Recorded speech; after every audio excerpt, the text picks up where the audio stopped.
My question is addressed to the Honourable Prime Minister. Whether in regard to the islands of Agalega, he will give a list of the facilities constructed or in the process of construction thereat since year 2019, excluding community projects, indicating the full cost of construction to completion, estimated total cost of maintenance once operational, stating who will bear same, and the number of operational staff required and of which nationality.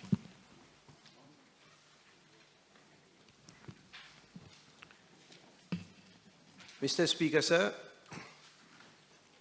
for far too long in the past, Agalega was relegated to the status of poor parent, and even the Outer Islands Development Corporation, in the early days, did not concentrate on its infrastructural development needs.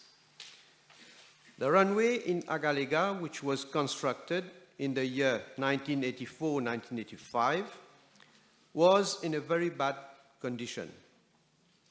The landing and takeoff of the Dornier aircraft became a challenging exercise as it posed serious risks, both for the aircraft and its passengers and crew. With each landing and takeoff of the Dornier, the runway sustained considerable damage, so much so that a decision had to be taken by the National Coast Guard to limit as far as possible flying to Agalega only for urgent medical evacuation. Some remedial works were carried out in 1989 to resurface the airstrip, but regrettably, the bitumen materials used did not adhere to the surface, and over time, it started to peel off again.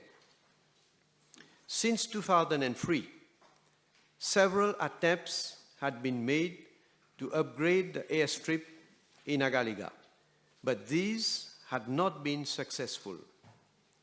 Access by sea to Agalega is also severely constrained owing to inadequate infrastructure and facilities.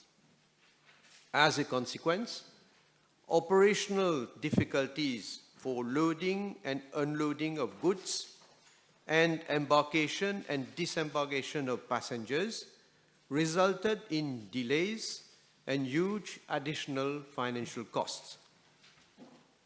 In view thereof, and with a view to improving and modernizing air connectivity in Agalega, it became imperative that a project for the construction of a new runway in Agalega be implemented. Moreover, the existing jetty in Agalega also had to be improved for proper and safer embarking and disembarking of passengers and goods. The possibility of the Indian government providing assistance to upgrade the airstrip in Agalega had been raised with the Indian authorities on several occasions since 2005. It was as far back as March 2014 that the Indian authorities proposed that the government of Mauritius could consider preparing a detailed project report for the infrastructural work in Agalega and setting up a joint monitoring committee. The Indian side also agreed to consider deputing relevant technical experts as and when required to assist in the preparation of the detailed project report up to the final implementation of the project. In August 2014, 3 Indian technical experts proceeded to Agalega for the preparation of a comprehensive work plan for the implementation of the projects. Subsequently, both sides finalized a memorandum of understanding and the then government approved the Memorandum of Understanding on 31st of October 2014. The MOU was signed during the visit of His Excellency Sri Narendra Modi, Prime Minister of the Republic of India to Mauritius in March 2015.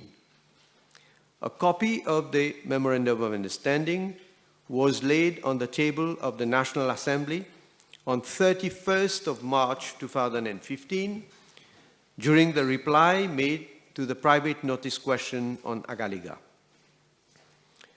Mr. Speaker, sir, I wish to point out again in no uncertain terms that the Memorandum of Understanding and the agreement signed between the Government of Mauritius and the Government of India both satisfied the principles of mutual benefit as well as that of being in strict compliance with the sacrosanct principles of sovereignty and territorial integrity. Mr. Speaker, sir, as I have already stated on several occasions in this House, there are two main projects that are currently being implemented in the island of Agalega, namely the construction of a new airstrip and a jetty. The projects are being executed by Afcons Limited and are being entirely financed by the Government of India. The new runway will be of 3 kilometers in length and 60 meters wide in a north-south orientation parallel to the existing runway. The associated infrastructure will comprise an air traffic control tower, passenger terminal building, aircraft hangar, and runway lighting, amongst others. It will be an all-weather concrete runway with capabilities for day and night operations. As regards the new jetty, it will have a berthing face of 255 meters in length. The jetty will have associated infrastructure for providing services such as freshwater, firefighting, electricity, and crane. Mr. Speaker, sir, I am informed that 88% of civil works related to the new airstrip project have been completed.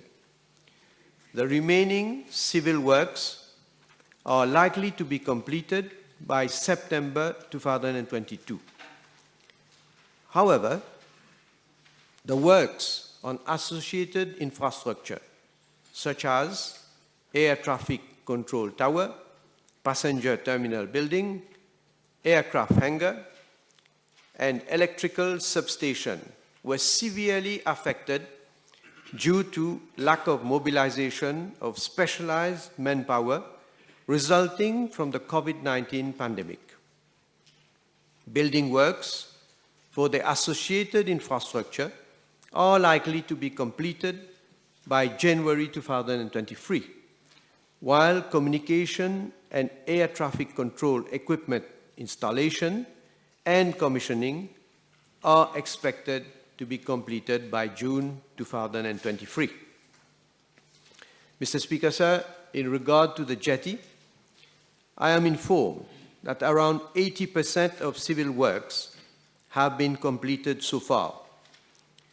However, considering the adverse weather conditions in the first quarter of this year and the prevailing harsh sea conditions, the civil works have suffered important delays and are now expected to be completed by December 2022. Works related to the associated infrastructure for the jetty project have also been impacted by shortage of workers and are now due to be completed by April or May 2023. Mr. Speaker, sir, with regard to Part A of the question, as I stated earlier, the new airstrip and the jetty projects and their associated infrastructure are entirely financed by the Government of India. I am informed that the tendered cost to Afghans was Indian rupees 1,914 crores, amounting to approximately 8.8 billion Mauritian rupees. Mr. Speaker, sir, with regard to Part B of the question, I am informed that it is premature at this stage to come up with an estimated total annual cost of maintenance as the project is still at implementation stage.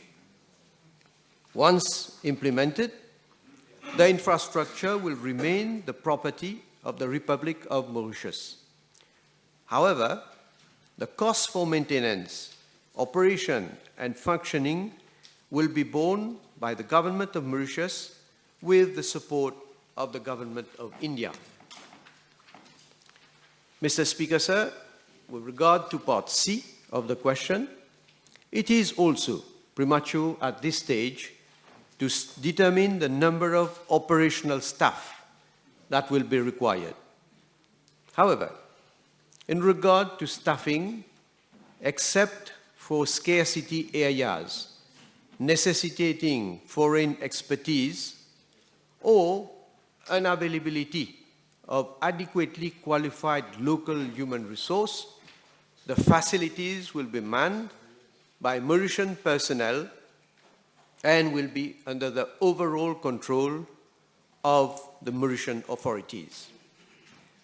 Mr. Speaker, sir, as I have stated on several occasions in this House, the agreement signed with the Government of India on the infrastructural projects in Agalega is intended only for the implementation of measures to promote, protect, and safeguard our maritime security needs in the following areas, amongst others: surveillance and monitoring of our vast EEZ of 2.3 million square kilometers, counter-piracy, counter-terrorism, counter-narcotics and human trafficking, controlling poaching and illegal, unreported and unregulated fishing, provision of hydrographic services, promoting economic development, including blue economy initiatives, emergency response, including search and rescue, marine pollution response, and humanitarian assistance and disaster relief activities. Mr. Speaker, sir, the infrastructural development projects currently underway on the island will also go a long way towards improving the standard of living of our Agalean brothers and sisters, as it will generate significant economic activities on the island. Mr. Speaker, sir, I seize this opportunity to once again gratefully acknowledge the precious support and assistance that the Government of the Republic of India has constantly been extending to Mauritius. Mr. Speaker, sir, I wish to reiterate what I stated in my reply to the PNQ on 18th of May 2021, that as for Rodrigues, where development has been spearheaded and accelerated every time the MSM has been leading the government, we are putting Agalega on the path of development and progress with the assistance of India. We want development to reach every single part of our territory, since our people remain at the heart of our development goals. We also stand committed to develop the islands of the Chagos Archipelago, once we are able to exercise our full sovereign rights on the islands as determined by the United Nations, the International Court of Justice, and the United Nations Convention on the Law of the Sea. Thank you. Mr. Prime Minister, let us look at the facts. There was a memorandum of understanding in 2015. This memorandum of understanding includes a confidentiality clause, but nevertheless was tabled in Parliament. This memorandum of understanding was for a project worth 800 million rupees, already highly increased from the original 300 million that Mauritius had planned to spend on connectivity. So we are moved from 800 million rupees in 2015 to nearly 9 billion rupees that he's saying at the old dollar rate, and now with COVID, etc., we're talking about 13 billion rupees or more that the Indian taxpayer is putting in this facility at Agalega. So the first thing I'm going to ask, since we have an outdated memorandum of understanding, what is the objection now to file all the addendums to this, especially since the then Minister of Foreign Affairs of India has stated publicly that India has no objection to full publicity being given to this project and its implications for national sovereignty of Mauritius. I'm adding the last bit. Yes, Mr. Speaker, sir, we are giving full information with regard to the two projects, not only today, but if we look at the number of PNQs, PQs that have been asked in this National Assembly, every time, on each occasion, we have provided all the information that has been requested by the opposition. Apart from that, of course, there have been also public statements made by myself, by members of the government, by other people who are in one way or the other concerned with this project. And therefore, we have been operating in full transparency, giving all the details. Now, the Honourable Leader of the Opposition is saying, why is it that the agreement is not being made public?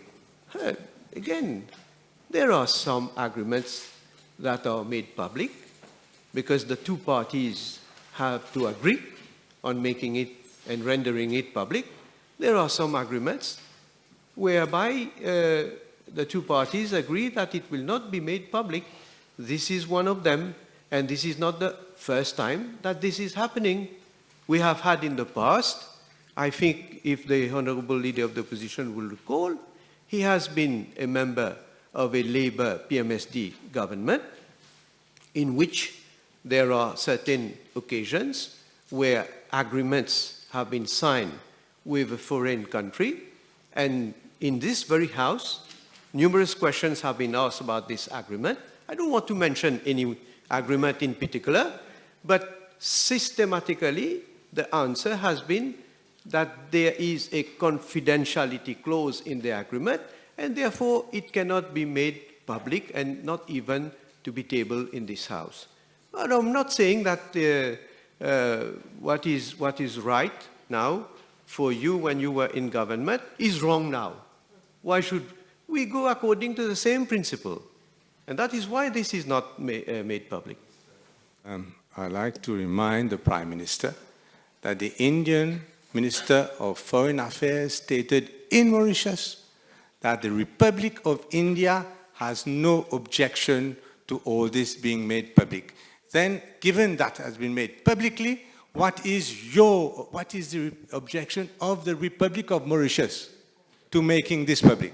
Mr. Speaker, sir, first of all, I am not aware of this statement that the Honourable Leader of the Opposition is referring. Of course, I will check, because I'm not aware of this statement. I will check and I will find out.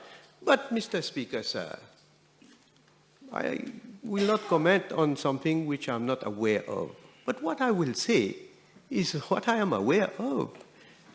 We have discussed, I have discussed with India on this issue, and both countries have agreed that there is a confidentiality clause in the agreement, and therefore it is not going to be made public. That is what I can say, and I maintain what I'm saying. I've discussed with India. I've discussed with the Prime Minister of India. I hope you don't doubt my word. Your word. I doubt every word that you say. I doubt every word that you say. Mr. Speaker, I'd like to ask the Honourable Minister and Prime Minister this question. India, the Indian taxpayer, is going to spend 24 billion Indian rupees on Agalega. And this is why we need to know the cost.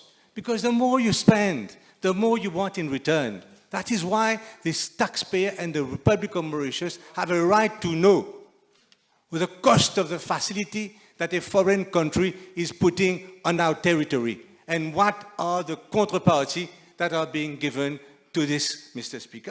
Mr. Speaker, he doesn't doubt his word. Is he going to make us believe that we're spending 14 billion rupees, Mauritian rupees, just to stop illegal fishing? To stop what? Human trafficking? What is it again? Drug smuggling? That we're spending, we can't even build a fishing port in Mauritius. We're going to spend 14 billion rupees of grant money, I grant you that. On this, does he honestly believe that this is the project and it is to improve the lives of Agalegans when half of North Island has now been taken by this, not a jetty, it is a full-scale port like the Mauritius Container Terminal, but small, a bit smaller, and it is not an airstrip, it is a 3-kilometer runway with quarters. You don't mention quarters for staff, you don't mention all the other facilities that are there, and the 2 huge hangars, the aircraft hangars that are built, and I have the pictures here, if you doubt my word, which I hope you will not. Speaker, sir, let us see what has been our experience with regard to the development of Rodrigues. The airstrip that has been built has served us for a long time. And because of major developments in Rodrigues, there is an urgent need to have a new airstrip in order to accommodate bigger aircrafts, much bigger aircraft than the 880R-72, I think, right? Now, my government, we started discussing with financial international institutions, with the European Union, in order to see how we can get their support in order to implement this new project. That is to lengthen the airstrip. And I don't want to go into the detail of Rodrigue, because this question is about Agalega, but just to say the experience that we are encountering. I don't know, I don't know how many billion of rupees we are for, maybe not for, more than that. No, for more than 4 billion rupees. I can tell you, more than 4 billion rupees. Don't discuss about this. Well, he is not agreeing. So, anyway, but even 4 billion rupees just to lengthen the airstrip of Rodrigues in order to accommodate new aircrafts, the landing of new aircrafts. And this is not yet already, let's say, concluded, because we are still discussing, and by the time that the project... You want to answer the question yourself? I am answering. Did I interrupt you when you were putting your question? But Mr. Speaker, sir, am I... Let the Prime Minister reply. Can I be allowed to answer the question without any interruption? Yes. If I can, then I'll continue. So Mr. Speaker, sir, that is why I say now we have a vision. We have a vision for Agalega. The vision is not the vision, of course, it is very different from the vision of the Labour PMSD former government. This is not in order. Please, this is not in order. This is not in order.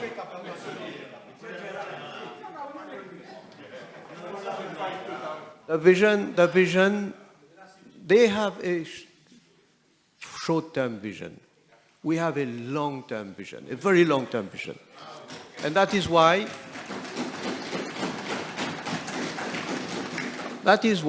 instead of repairing the airstrip or constructing an airstrip which is going to accommodate, well, Dornier or ATR 72 and the likes, we have agreed with India that we build an airstrip that will, in fact, in the future, accommodate planes like B737-900, Airbus 321, just like for Rodrigues, what we want to do. Now, this is what we call future planning, because we want to develop Agalega. Agalega will be developed, you will just wait and see. And instead, Mr. Speaker, sir, the financing of this project is being given free from government of India. Instead of being grateful to India, look what kind of comments we are having. And Mr. Speaker, sir, I heard the Honorable Leader of the Opposition saying, yeah, I'm answering to your question. You put two questions in one. Let me answer. Let me answer, though. You talked about contrepartie. You talked about contrepartie. Let me answer. Yeah. So you don't have the floor.